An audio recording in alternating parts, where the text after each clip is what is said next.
¿Mm? Por eso hay que tener tanta precaución en lo que se introduce en cada ambiente cuando uno está trabajando. Y cuando ustedes hacen manejo o cuando ejecutan jardines, supongamos que hubiera que ejecutar un jardín o tienen un vivero, ¿sí? Ver qué tipo de especies van a vender en ese lugar para que no se transformen en una amenaza. Yo me acuerdo, me contaron a mí en el caso de la cumbre, por ejemplo, que hace muchos años atrás un intendente estaba muy contento porque le habían regalado olmos. YPF hacía muchos olmos y los usaban mucho porque los olmos andan bien en el sur de Argentina, en un clima tan árido y tan ventoso como ese, e incluso el sur de Córdoba.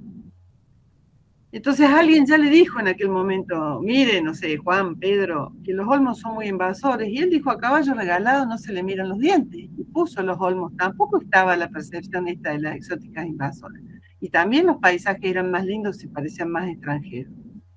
Entonces se usó en el arbolado urbano, y en este momento, si ustedes van a la cumbre, los arroyos y los ríos de la cumbre están todos sombreados por olmos. Y el camino, hay la ruta que la cumbre tiene como dos situaciones distintas, una bien como les diría, metidita en la quebrada arriba, después va saliendo hacia Los Cocos, San Esteban, y se va yendo al plano para el lado de Capilla del Monte, Cruz del Eje, donde ya el sistema cambia, la región fitogeográfica, ¿no? Ahí estaríamos en la cumbre, en Bosque Serrano, y es un lugar húmedo. Entonces, la gente del lugar ya se habituó a una a una arboleda, que es la que va entre Cruz Chica y la cumbre, de olmos, que uno va siempre por la sombra, que la verdad es una sensación hermosa, pero no hace más que contaminar todo alrededor. Hay lotes que están imposibles hasta de vender de la cantidad de olmos que tienen. ¿Mm? Ahí en la zona de la cumbre está el dique, no sé si es dique, San Jerónimo, Sí, Dique. que todo alrededor es impresionante porque son todas exóticas entre lo que son los siempreverdes, los olmos, ¿cómo se Pino, llama? Los pino. pinos, el cotoneaster, la piracanta, es todo exótico. Tenés por ahí alguno perdidito, alguna nativa, pero todo exótico. Es hermoso, como decís vos, el lugar, porque está lleno de vegetación, todo verde, todo frondoso, pero sin embargo es todo exótico. Y cuando ha habido incendios, los pinares de ahí fueron los causantes de que se reprodujo, se fue para Jardín o para todos estos lugares, pues ese es otro de los problemas que tiene la vegetación exótica, que en general es digamos, pirómana, le gusta el fuego, entonces se reproduce muy rápidamente. Allá en Catamarca también lo que vi fue un cultivo de pino aliotis para papel, cosa de loco, estaban sacando la madera, está al lado de la ruta, pero es un pinar que vos lo ves y decís, esto se incendia, pero nada, se va para todos lados el fuego. En el caso de, digamos, siempre que ustedes, incluso en estos artículos que van a leer, van a ver que el inicio de la invasión es lento hasta que la planta, que tiene, si bien tiene una tasa de crecimiento alta, empieza como a entrar en régimen, empieza a elevar hasta que toma un espacio y de ahí se difunde digamos, a los bordes, a los costados, ¿sí? Se hace una gran mancha. No sé si ustedes se acuerdan cuando estábamos en el primer jardín, si veíamos exóticas ahí, ¿se acuerdan? En el de Guillermo Ferrari. Sí, sí. Sí, veíamos al frente, en la loma del frente había siempre verde y olmos. Y si veíamos un poco más para el otro lado, para el lado del norte, a ver, digo bien, no, del oeste, perdón, había toda una ladera de Acer Negundo. Ah, sí, los Acer Negundo, sí. Y bueno, y en la casa de ellos, incluso, no sé si se fijaron si había o no. Había una mora. Había una gledicia en el alambrado, me acuerdo. Sí, y un Acer Negundo también, entre los espinillos, y también había un Acer. Y había en la zona de la huerta, que era más húmeda y más regada, también había Acer Negundo. Digamos, esos son una complicación, porque siguen siendo una amenaza. Cuando, digamos, en espacios donde se está regando, por ejemplo, En el caso mío, en casa, por ejemplo, que tengo asa negundo en el río, en la primavera, si yo no saco las plántulas de los canteros, se llena todo. Sobre todo cuando hay suelo desnudo. Cuando el jardín está más o menos compacto, es como difícil, por lo menos para el láser penetra. Pero si yo lo dejo libre, me ocupa, ya salen. Yo cada tanto tengo que ir y meter la tijera de podar porque tengo, no sé, un láser abajo de una hortensia, que aparece todos los años. Estamos hablando de procesos que llevan tiempo. A uno le parece una pavada, bueno, saco este árbol hoy, ya está, me va a dar trabajo, que lo dejo para después, pero después se va transformando en una amenaza. Acá en mi zona pasa lo mismo con los jacarandas y los lapachos. Ahí está. No estaba pasando hace 10 años atrás. Ahora ahí, por todos lados, está casi tapizado el piso de jacarandáes. Eso es, claro, el cambio climático también, porque las temperaturas se han hecho más suaves, entonces la vegetación invade más. El jacarandá invade el Cerro Colorado. La reserva del Cerro Colorado está siendo invadida por jacarandá. Sí. Cosa impensable para nosotros, pero bueno, está ocurriendo. Y el problema de estas invasiones, porque también tenemos algunas charlas y discusiones en los equipos de trabajo, me acuerdo de la Vicky Piñero que decía, bueno, pero si se adaptan más, ¿por qué no dejarlas? Si quedan bien. A ver, no es que ella las quisiera poner, pero ponía esto, se ponía en abogada del diablo y decía eso. Entonces, ¿a ustedes qué les parece? ¿Por qué habría que sacarlas? ¿Y de dónde? Yo creo que eventualmente modifican las condiciones. A ver, de una. Marina. Que eventualmente modifican las condiciones climáticas. O sea, si requieren más agua, lo poco que llueve, cada vez llueve menos. Y eventualmente también se van a terminar, no sé si muriendo, si no, no serían invasoras, pero modifican el clima, el ecosistema. Modifican el clima, el sistema. Bien. ¿Silvana? No, por lo mismo, porque, digamos, absorben más agua, modifican los suelos, modifican la acidez de la tierra, y bueno, las condiciones ambientales. Bien. Diego, ¿vos querés decir algo? ¿Cómo va? Buen día. Hola, Dieguín. ¿Todo bien? Bien. Aprovecho para saludarlo. Y bueno, tratando de introducirme en la charla, pienso que está bueno esto de tratar de concientizar un poco a las personas, a los usuarios, hablando de espacios privados, ¿no?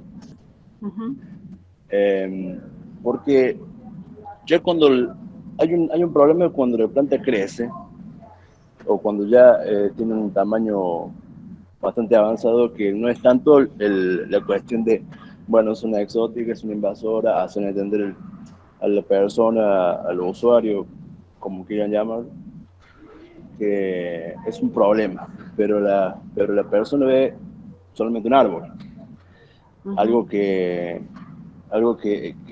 se complica en realidad, es decir, bueno, tengo que sacarlo, hay que sacarlo. Hay un dilema moral ahí, en realidad, porque decir, tratar de hacer entender a la persona de que ese árbol está mal, o que no corresponde, o que podría generar algún problema aparte. Voy por ese lado de tratar de concientizar un poco a la persona de que lo difícil que es tratar de hacer entender a algunas personas de que eso no corresponde. Me ha pasado en la zona de Cruz del Eje de gente que quiere crateo. Va por la sierra, ve crateo, qué bonito, por todos lados, el fruto, el color, el cambio de textura en el año, la utilidad, sea lo que sea. Pero no corresponde que traigas un crateo de allá. ¿Por qué? Porque son sumamente invasoras.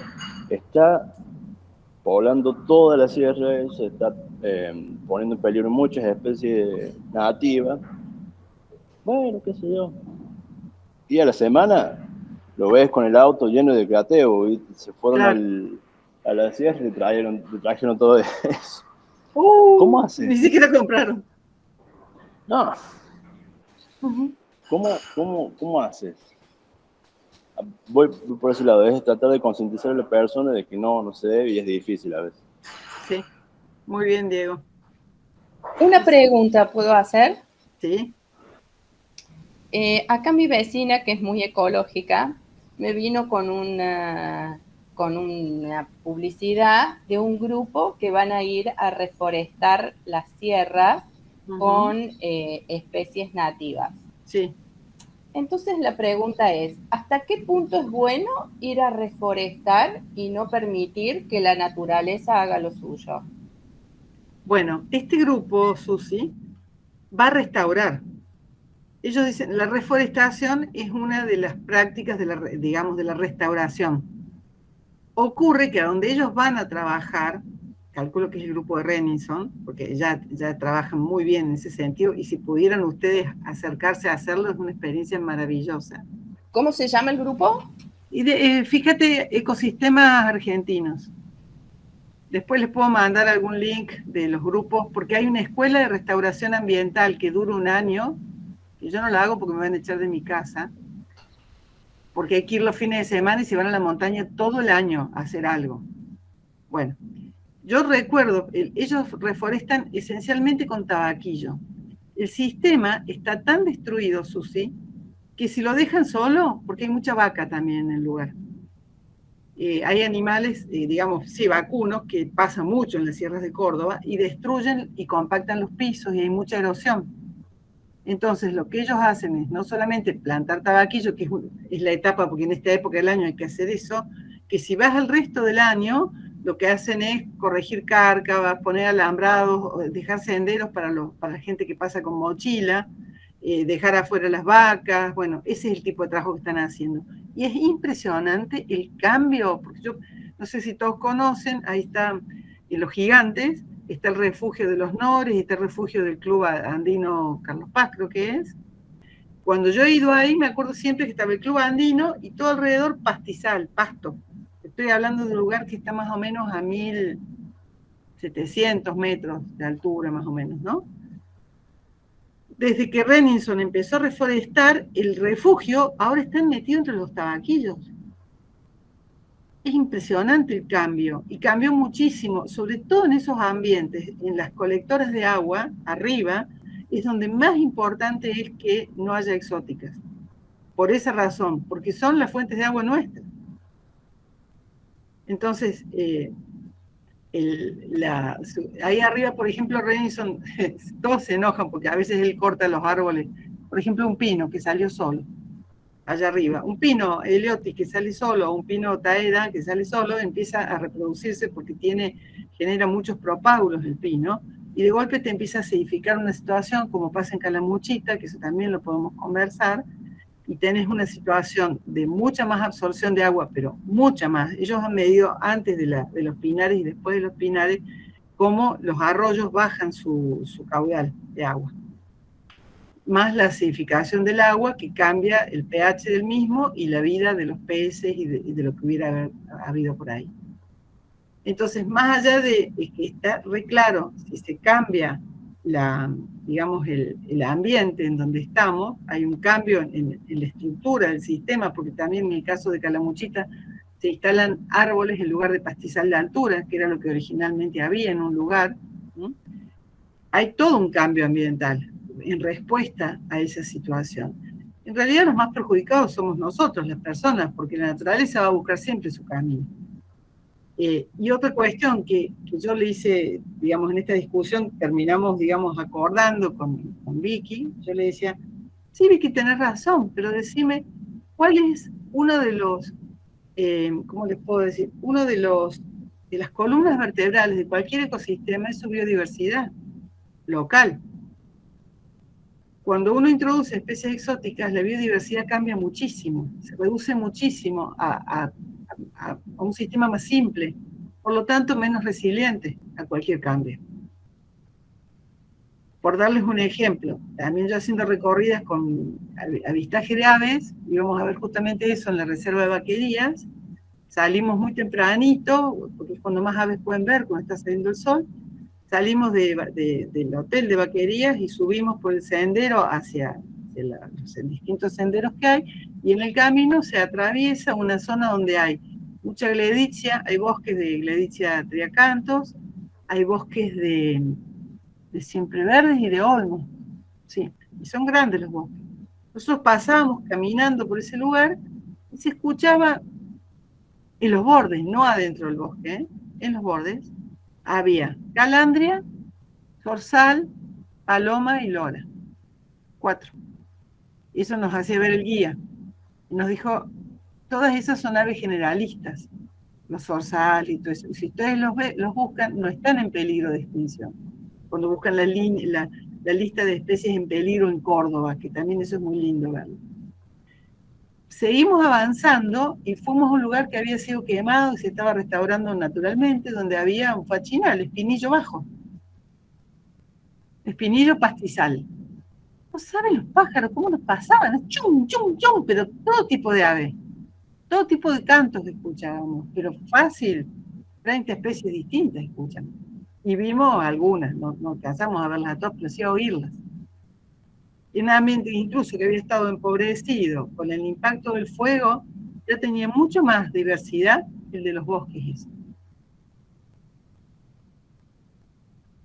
Eso es muy claro. ¿Mm?